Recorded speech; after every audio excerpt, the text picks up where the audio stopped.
हम प्रभु परमेश्वर को धन्यवाद देते हैं आज की सुंदर सुबह के लिए। परमेश्वर ने आज की सुंदर सुबह मुझे आपको दी है कि हम परमेश्वर की पवित्र चरणों में आकर परमेश्वर की मैं आप सभी का स्वागत और वेलकम करता हूँ living Christian movement fellowship ministry Jaipur Rajasthan. प्रभु आप सबको बहुत बड़ी बरकत दे, आशीष दे। आज का दिन आप सबके लिए आशीष का हमारे सभी श्रोताओं को, सारे भाई बहनों को जो हमारे साथ यूट्यूब चैनल पर जुड़े हैं, सबको हम दिल की गहराई से परमेश्वर का धन्यवाद हो कि 1.5 लाख से ज्यादा लोग हमारे साथ जुड़े हैं। परमेश्वर का धन्यवाद करते हैं कि एक एक दिन वो हमारी अगुवाई करता है, मदद करता है, ताकि हम एक साथ मिलकर परमेश्वर की महिमा करते हैं। प्रियो, परमेश्वर का वचन हर दिन मुझे आपको आगे बढ़ाने के लिए कहता है। जैसा कि आपको मालूम है, हम पूरी बाइबल का अध्ययन कर रहे हैं। परमेश्वर ने मदद की, सहायता की। उत्पत्ति से लेकर हमने शुरुआत की थी और हम पहला तीमुथियुस उसके 5 अध्याय में पहुंच गए हैं। परमेश्वर हमारे जीवन में बरकत देता है ताकि हमारी बरकत प्रभु परमेश्वर को धन्यवाद। आज का जो विषय है दर्द। जीवन में दर्द आता है, क्यों आता है? क्या कारण है कि दर्द हमारे जीवन में आता है? और इस कारण से कई बार हम पीछे हट जाते हैं, परमेश्वर की संगति से पीछे हट जाते हैं। इसलिए परमेश्वर का वचन मुझे और आपको इसी बात के लिए कहता है। कल हमने देखा था कि परमेश्वर कहता है किसी का पक्षपात नहीं, परमेश्वर किसी का पक्षपात। आज मैं फिर से 21 पद से पहला तीमुथियुस 5 अध्याय उसके 21 पद से आपके साथ मैं पढ़ना चाहता हूँ। 20 को ही पढ़ूंगा ताकि हमने कल इस पर विचार किया था कि पाप करने वालों को सबके सामने समझा दे ताकि और लोग भी डरें। परमेश्वर और मसीह यीशु और चुने हुए स्वर्गदूतों को उपस्थित जानकर मैं तुझे चेतावनी देता हूँ कि तू मन लग खोलकर इन बातों को मान और कोई काम पक्षपात ना कर, किसी का पर शीघ्र हाथ न रखना और दूसरों के पापों में भागी ना हो। अपने आप को पवित्र बनाए, अपने आप को पवित्र बनाए। आज जो विषय है 23 पद से, भविष्य में केवल जल ही का पीने वाला न रहे, पर अपने पेट और अपने बार बार बीमार होने का थोड़ा थोड़ा दाख रस भी काम में लिया।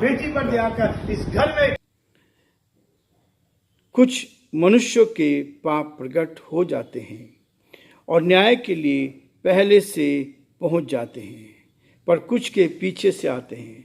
वैसे ही कुछ भले काम भी प्रकट होते हैं, जो ऐसे नहीं होते वे भी छिप नहीं सकते। परमेश्वर अपने इस वचन के पढ़े और सुने जाने पर बरकत बख्शे। आमीन। परमेश्वर का धन्यवाद करते हैं।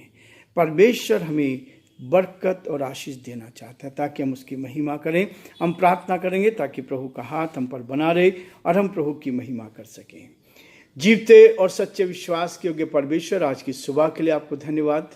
आपने प्रभु जी सुंदर समय दिया है कि आपके पवित्र चरणों में आकर हम आपकी महिमा करें, बड़ाई करें, स्तुति करें, आपके नाम को सराह सके। आप दया के धनी हैं, आप विश्वास के योग्य परमेश्वर हैं, अद्भुत उक्ति करने वाले प्राकृतिक परमेश्वर, हम आपकी तारीफ करते हैं। आज का दिन देखने का मौका दिया, इसके लिए धन्यवाद। रात्रि के मीठे विश्राम के लिए आपको दिल की गहराई से धन्यवाद। एक एक दिन आप में जीवन देते हैं, एक एक दिन पिता परमेश्वर में मौका देते हैं हम आपकी महिमा करें, आपकी सेवा करें और दूसरों के लिए आशीष का, आनंद का कारण बन सके।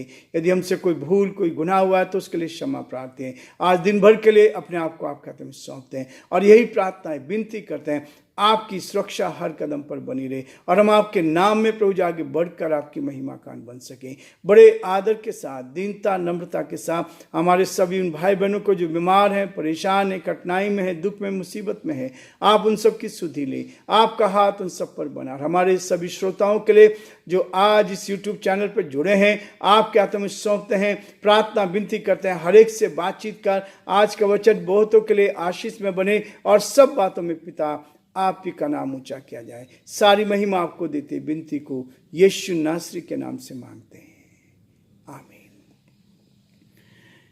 प्रियो, आज का जो विषय है दर्द। मेरे आपके जीवन में दर्द क्यों आते हैं, और इस बात को कहता है। और दर्द जो है, ये विषय जो है हमारे बहुत करीब है, ये विषय हमारे लिए बहुत करीब है, और वह है दर्द।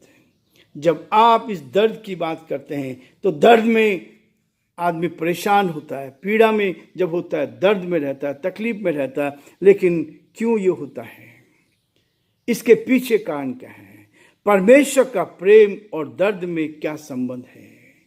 प्रियो, परमेश्वर का वचन कहता है इस दर्द में, परमेश्वर के प्रेम में और दर्द में संबंध क्या है। वचन इसी बात को कहता है। हमने कल देखा था कि पाप करने वालों को अपने सबके सामने समझा दे, ताकि और लोग भी डरें। परमेश्वर का भय हमारे जीवन में होना चाहिए। और जब दर्द आता है, और बिना दर्द के हम क्या कर सकते हैं, परमेश्वर को प्रेम को पूरा नहीं कर पाते। जीवन में जो चीज आती है, परमेश्वर कहता है दर्द के बिना परमेश्वर को प्रेम, उसका प्रेम पूरा नहीं होता है। इसलिए भजन संहिता उसका 23 अध्याय 4 पद में कहता है, तेरे सोटे और तेरी लाठी से मुझे शांति मिलती है। तेरे सोटे और तेरी लाठी से मुझे शांति मिलती है। परमेश्वर इस दर्द को मेरे आपके जीवन में देना चाहता है, ताकि हम और अधिक, क्योंकि यदि आप याकूब उसका पहला अध्याय उसके दूसरे पद को पढ़ेंगे तो वहां पर इस बात को स्पष्ट किया है, हे मेरे भाइयों, जब तुम नाना प्रकार की परीक्षाओं में पढ़ो तो इसे बड़े आनंद की बात समझो कि तुम्हारे विश्वास के परखे जाने से तुम्हारा धीरज उत्पन्न होता है।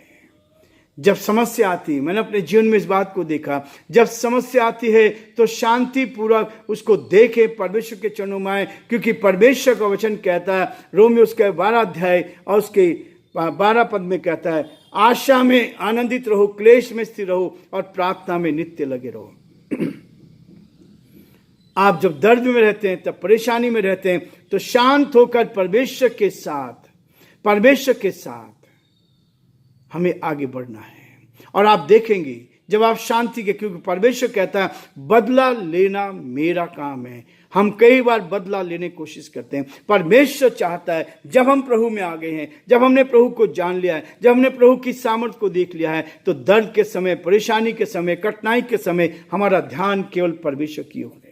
और जिन्होंने इस ओर देख लिया, जिन्होंने इस बात को समझ लिया, जो वचन को फॉलो करते हैं, वचन के अनुसार चलते हैं, परमेश्वर उनके सारे दुखों को समेट लेता है, अपने ऊपर लेता है।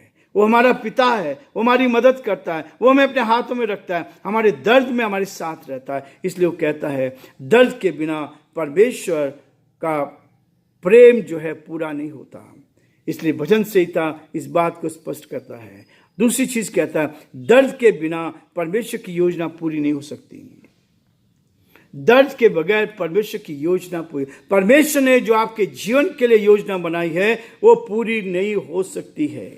और इसलिए वो कहता है मेरे आपके जीवन में, अय्यूब उसका 20 अध्याय 10 पद में कहता है कि परमेश्वर ने दिया, परमेश्वर लिया, परमेश्वर का नाम धन्य हो। हर बात में उस दर्द को हम देख सकते हैं जो परमेश्वर हमें देता है, हमें सिखाता है, और उसके बाद जो इनाम देता है वो इनाम बहुत बड़ा होता है।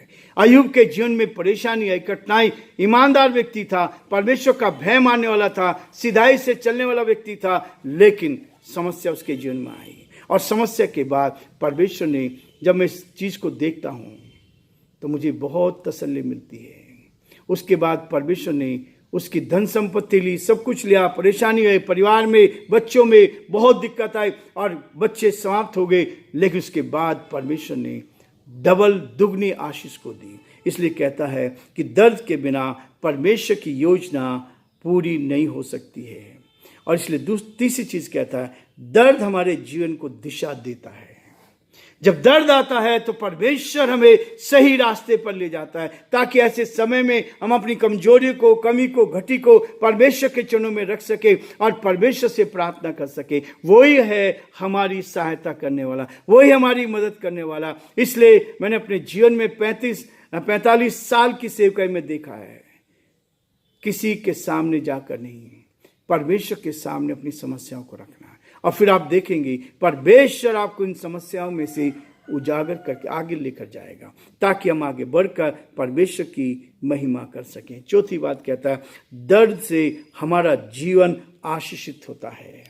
प्रियो, परमेश्वर का वचन कहता है, यदि आपके अंदर दर्द है, तकलीफ है, परेशानी है, मुसीबत है, तो परमेश्वर आपको आशीषित करेगा। मैं बहुत बार परेशान था, परमेश्वर के वचन को लेकर परेशान था कि जितने लोग गलत काम करते हैं वे सब के सब क्या है, आगे बढ़ रहे हैं। हम लोग गलत काम नहीं करते, उसके बाद भी समस्याओं का सामना करना पड़ता है, समस्याओं में जूझे रहते हैं।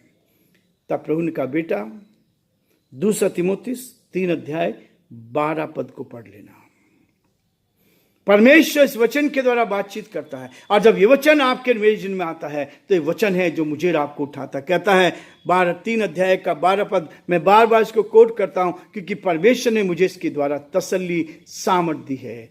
कहता है, पर जितने मसीह यीशु में भक्ति के साथ जीवन बिताना चाहते हैं वे सब सताए जाएंगे, वे सब सताए जाएंगे। ओ परमेश्वर, तेरा धन्यवाद करता हूं। इस वचन के द्वारा परमेश्वर ने मुझसे बातचीत की और कहा कि चेलों ने क्या गुनाह किया था, चेलों ने कौन सा पाप किया था, यीशु मसीह ने कौन सा पाप किया था। और जितने लोग भक्ति का जीवन जीते हैं, ईमानदारी का जीवन जीते हैं, सच्चाई का जीवन जीते हैं, शांत होकर परमेश्वर की महिमा करते हैं, वो सब सताए जाएंगे। तब तसल्ली आई। परमेश्वर हमें घिसता है, हमें पूरी तरह से अपने चरणों में लेता है। इसलिए वो कहता है, दर्द हमारे जीवनों में गवाही बना देता है। जब ये दर्द आता है तो गवाही आती है कि कैसे परमेश्वर ये मसीह जीवन में प्रभु को जानने के बाद परमेश्वर जीवन में दर्द आने देता है। और वो कहता है, दर्द के द्वारा हम क्या करते हैं, परमेश्वर की आशीष हमारे जीवन में आती है। एक उदाहरण मेरे सामने आ रहा है। प्रसव काल की पीड़ा में स्त्री बहुत तकलीफ में रहती है, बहुत तकलीफ में होती है, लेकिन जब संतान को देखती है, जब डिलीवरी होती है, तब वो आनंद से भर जाती है, उस दर्द को भूल जाती है। दर्द के बाद आनंद है, दर्द के बाद आनंद है। इसलिए प्रियो, इसमें गवाही बनती है। मेरे दर्द में, दर्द हमारे जीवनों को गवाही में बदल देता है। यह है मेरे आपके जीवन के लिए। इसलिए प्रियो, परमेश्वर कहता है, ऐसा तभी होता है, ऐसा तभी होता है जब हम अपने जीवन में परमेश्वर के साथ चलते हैं। यदि आप परमेश्वर के साथ नहीं चल रहे, आप शैतान की बातों को लेकर चल रहे हैं, परमेश्वर के वचन को लेकर नहीं चल रहे हैं। परमेश्वर का वचन बहुत स्पष्ट कहता है, आप बाइबल में से उन वचनों को निकाल नहीं सकते। हम अपने तरीके से बाइबल को पढ़ने लगते हैं, लेकिन परमेश्वर का वचन कहता है, प्रियो, जब आप परमेश्वर के वचन को लेकर चलेंगे, हम उसके साथ साथ चलेंगे, परमेश्वर हम पर अपने जीवन में परमेश्वर के साथ साथ हम चलते रहते हैं, जब हम उसकी इच्छाओं को अपने जीवन में पूरा होने देते हैं। उसकी इच्छाओं को, प्रियो, हमारा एक निशाना है कि हमें स्वर्ग की ओर जाना है, हमें स्वर्ग में जाना है। इस स्वर्ग में जाने के लिए इस संसार में पीड़ा उठानी पड़ेगी, दर्द उठाना पड़ेगा, लेकिन ईमानदारी के साथ परमेश्वर के भय में अपने जीवन को व्यतीत करें। जो कुछ घटना घटती है उन सब के लिए परमेश्वर का धन्यवाद करो। और धन्यवाद का विषय जिससे शैतान हारता है, शैतान जिससे हारता है वो है धन्यवाद। जब आप परमेश्वर को धन्यवाद देते जाएंगे, परमेश्वर आपको आशीष देगा। परमेश्वर आप सबको बहुत बड़ी बरकत दे, आशीष दे। आज का दिन आपके लिए और मेरे लिए आशीष का कारण बन सके।